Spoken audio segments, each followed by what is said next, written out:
মুন্সিগঞ্জের কলেজপাড়ায় অ্যাডভোকেটের বাসায় চুরি। মুন্সিগঞ্জ সদর উপজেলার কলেজপাড়ায় অ্যাডভোকেট মোহাম্মদ জাহাঙ্গীর হোসেন ঢালিয়ের বাসায় চুরির ঘটনা ঘটেছে। রোববার সন্ধ্যা ৬টা হতে ৯টার মধ্যে এ ঘটনা ঘটায়। এ চুরির ঘটনায় ৪.৫ ভরি স্বর্ণ ও ৩,৬৫,০০০ টাকা খোয়া গেছে।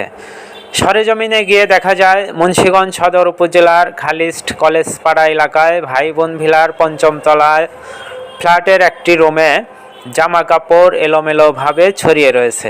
আলমারি খোলা রয়েছে এবং জিনিসপত্র এলোমেলো রয়েছে।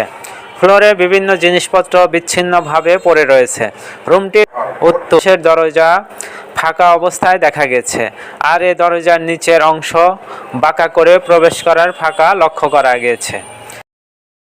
মাগরিব নামাজের পর বের হয়েছি। বের হওয়ার পর চেম্বারে ছিলাম এই 6:30 থেকে 9টা পর্যন্ত। এর ভিতরে আমরা বাসায় ছিলাম।